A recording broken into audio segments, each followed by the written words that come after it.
everyone, and welcome back to the Fairy Tale family, where our goal is to put a little bit of magic into your everyday. This is video number 3 in our travel planning for Walt Disney World series. In our last video, we talked about where to stay in the value resorts and the options that you have, the price ranges, and the different amenities. I also gave you some of my recommendations. I'm going to be doing all of that today too, but for our moderate resort category, which is the second tier up in Disney resorts. So let's start by talking about which of the resorts fall into this category. They are, and the newest first, Grand Destino Tower, which opens in July at Disney's Coronado Springs. There's Caribbean Beach, Port Orleans Riverside, Port Orleans French Quarter, and the Fort Wilderness cabins as well. We're going to tack on the campsites to this too, and we'll talk about the difference in the prices there.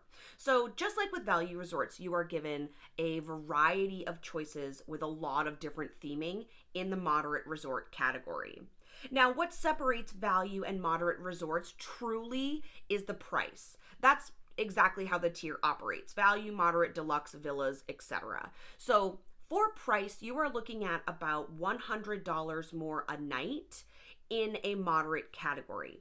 For shorter vacations, that may not break the bank for you, but for really longer vacations, or if you have a lot of family members and you need multiple rooms, that $100 can truly add up and can honestly be better spent in other places. So we want to make sure that we're balancing the why of where we're staying, and does it make sense for the vacation that you're going on, if in fact you want to make it the most magical that you possibly can be. And my suspicions are, because you're here watching this, that that is definitely your goal. So I found huge price ranges for the moderate category. Unlike value, where they all ranged together, every resort fell into a certain range, this is very different. There are a couple of reasons for that. There is, of course, an overall range, but we do have things ranging also. Say range again. Say range one more time. Crack. Also, if you know that joke, please leave it in the comments below. But we have this huge range from campsites to a conference center to huge rooms. So there is more of a variety in this category. The overall price here goes from $198 during low travel seasons up to $337. Now let's break that down by resort, because you may have different expectations and I want to give you as much information as I can. So when we're talking about Fort Wilderness itself is massive. It is 750 acres of property. Now on that property, there are spaces to stay which range from popping up a tent, you do it, hooked up campsites, to cabins. Very, very different styles of stay. So if you're a camper, and if you read my blog post on the moderate resorts, which is down below, you know that your girl, I'm not a camper. I love the idea of sleeping in a tent under the stars, campfires and s'mores and kayaks and all of the nature. What do you do when you have to pee? You share it, or you pee on the ground. No, I need a potty. So no to camping for me. But if you are a camp lover, and we have lots of friends and family who they love to camp, great. We're all different. You do you.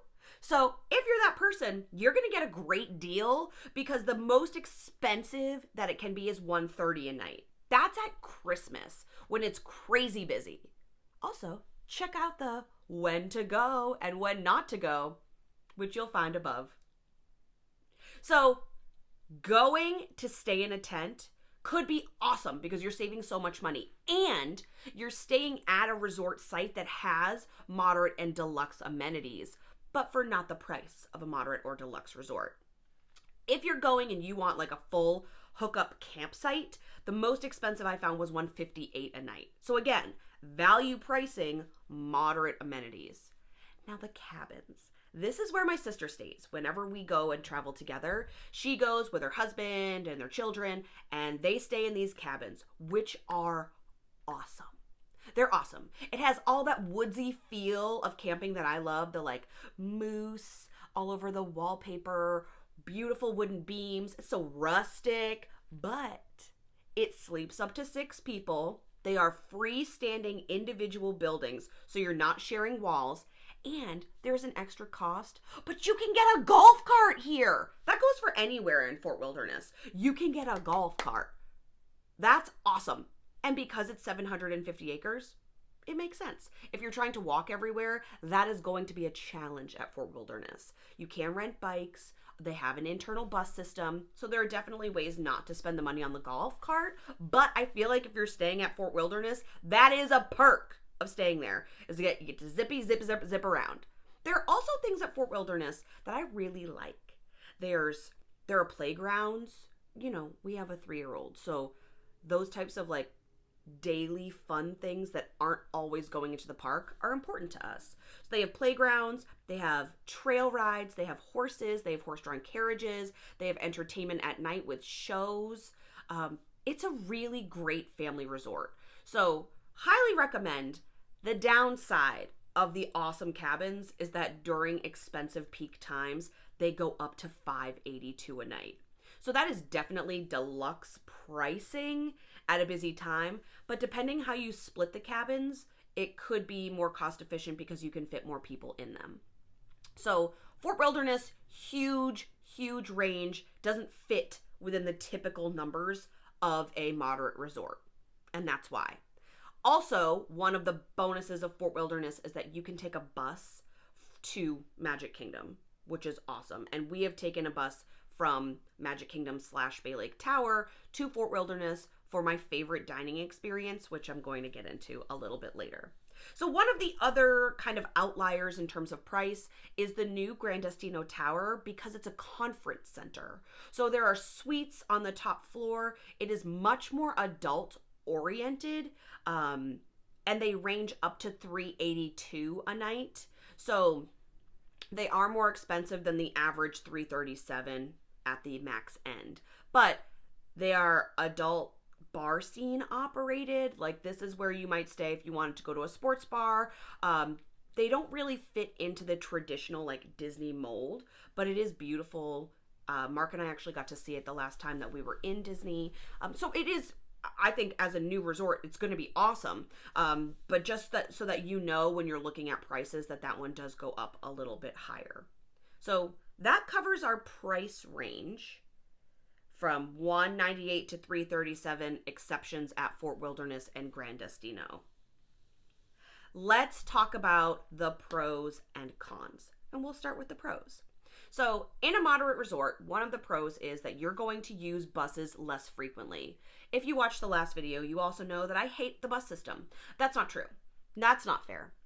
I hate riding on the bus system. I'm grateful that it's there. I mean, I think for the price of what you're paying to go into the parks, you should be covered through transportation with Disney. But I like other free options a lot more. So the boats are one of my favorite, and that has access, as I just mentioned, from Fort Wilderness. Port Orleans Riverside and French Quarter both have the Sassagoula steamboat, love the theming, that will take you to Disney Springs. So it starts at Riverside, works its way to French Quarter, and then you'll have your final stop at Disney Springs. So that's another awesome boat option. And newest coming this fall is that Caribbean Beach is actually getting the Skyliner, which will take you through the sky to Epcot and Hollywood Studios, which I think is really, really cool. So that is a perk for me, is that there aren't as many bus chances because of the boat and the Skyliner. Another big one, a huge one actually, is the theming. Now, I did mention in the value resorts that I think that there are some amazing themes going on there, and I stand by that. I agree with that. I said it. But the theming at a moderate resort is much more immersive and not as character driven. So I'm hoping right now that my husband, who edits these videos, hello, my love, is putting up some images for you so that you can see the theming. They really are quite varied. So we talked about Fort Wilderness being, in fact, like a wilderness themed resort complex. But then you get to Caribbean Beach, which is much more tropical. Riverside and French Quarter have that like Louisiana down home feel to them. Like these are all really different, and they are immersive from, of course, the landscaping and the architecture, but down to like the food choices and the music. So it's all really subtle, but you fully feel like you are present where Disney wants you to be present and not that you are in Orlando, Florida. So the immersive theming is huge for me. It's one of the reasons I prefer a moderate or a deluxe resort. Also, the location to parks. In most cases, you are closer than the All-Stars and the value resorts. So that way, when you do use the bus system, you are on the bus less. So that's a perk. Newly refurbished rooms. In most cases here, that these rooms are really up to date, looking good, super clean, as all rooms in Disney are. But it's nice when you get to have that transfer over of furniture, rugs, curtains, etc., just to keep the rooms looking fresh. Of course, you get extra magic hours in all of the moderate resorts, no matter where you stay on property. What I love, I think, is the on-site dining experiences. So, because my sister and her family stay at Fort Wilderness, my favorite dining experience actually happens there, and we often take the boat over, and Colby will pick us up in the golf cart. We'll go to their cabin, we'll spend some time there, and then we'll go over to my favorite dining experience, which is Hoop-de-Doo Review. Okay, it is super kitschy. If you are not into like this is not for you. But there is a cast that sings. It is a dinner dining. Those are the same. It is a dinner show. So while you have the cast on stage, and it's really interactive, food is also being brought out to you. It is all home style. So it's like chicken, potatoes, corn, like it's very southern food because it's the Hoop-de-Doo Review. Note, with the cost of your dinner, so it's like a flat rate for dinner, depending on where you sit, it ranges in price. So with your dinner, you have endless beer, wine, and sangria. It's a great time, you guys. It's a great time. We have been with our child, which she really enjoyed this, and we were not sure that this was going to be her thing. We've also been without her, and we sat directly in front of the stage once. So fun. But they like come into the audience, they sing, you get to play the spoons on a washboard at the end, you have strawberry shortcake. It's really fun. So if you have the opportunity to do Hoop-de-Doo Review, oh, my favorite. It's fun every time we go. And even though it's the same songs, it's delivered differently. I love it. And this time we also did some of the entertainment at Fort Wilderness. We got to see the horses. Like, it's just a really overall positive experience. And it is truly an experience. It's not just like eating at a great restaurant. It's a real full Disney experience. So very much recommend Hoop-de-Doo if you haven't done it yet, or if you have, keep doing it. It's still fun. It's not like a one and done experience. So that is one of my very favorite on-site dining experiences that Fort Wilderness has, and in general in Disney. One of the others is that French Quarter has beignets, and of course that like harkens back to Tiana. It was going on well before Princess and the Frog came out, but they have Mickey-shaped beignets, and at Riverside, they now have boozy beignets. So, like, really just kicking up the adult version of these vacations, which, of course, we love. So, there are better on-site dining options with more immersive experiences, more variety in food, more themed food than at the value resorts. Let's talk about the cons. Money. So, money. Right? I mean, Disney is not an inexpensive place to go.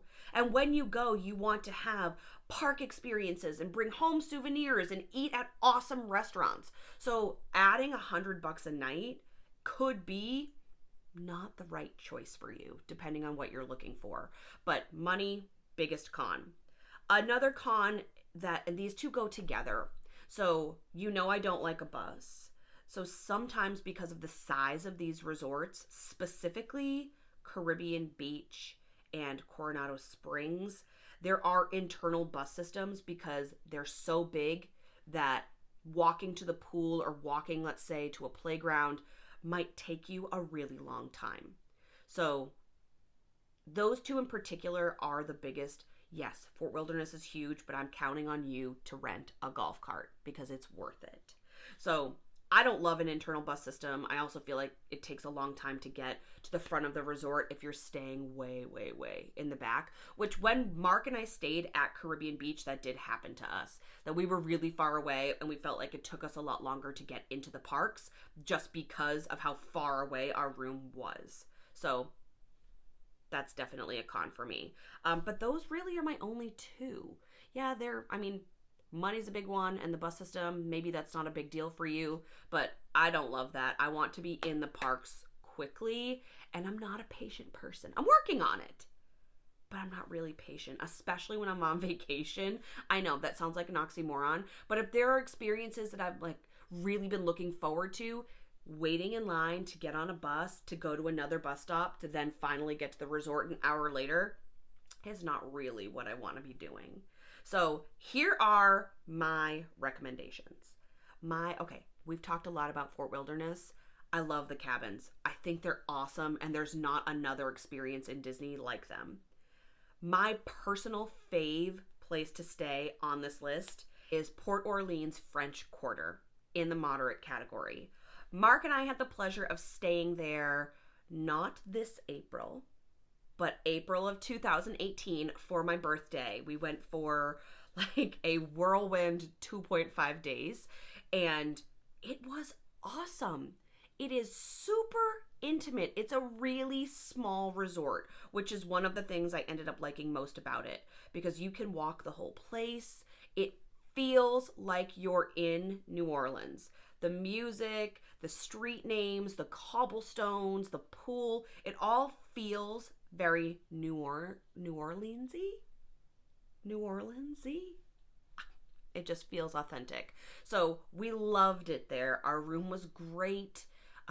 We did use the bus system a couple of times. We also used the boat. We had a really awesome magical boat experience into Disney Springs for my birthday dinner. It was just a really wonderful place to stay. So if you're looking for a much smaller, quieter experience in the moderate category, hands down, I would recommend French Quarter. So that basically wraps us up. We've talked about the different resort categories. We've talked about the different resorts in moderate, pros, cons, price, and some of the details. Oh, I almost forgot. There are some things that I wanted to share with you. So another pro is entertainment in these categories. And specifically, now I had to look this one up because I've never stayed at Riverside. I know it's lovely. I know it's much bigger than the French Quarter, but there is a pianist named Yeehaw Bob. I didn't think I'd be able to say that with a straight face. And he is a piano player that people flock to.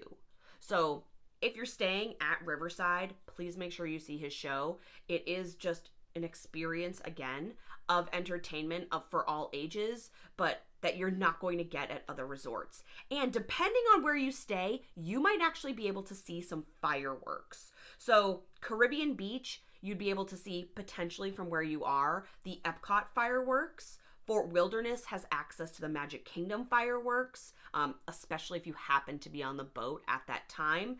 And Grand Destino Tower will have access to the Hollywood Studios fireworks. So it's not like you're going to be getting a prime seat at any of these, but you might be able to hear them and see them in the distance. And I think that adds to the level of magic. And that's what we're all about here at the Fairy Tale Family. So that really does wrap it up. That's everything. I am going to leave a bunch of notes in the description box below, including the blog post where you can read more, click on our pictures, and see some of these details that aren't being given to you here. Stay tuned for our deluxe video coming soon, and have a magical day.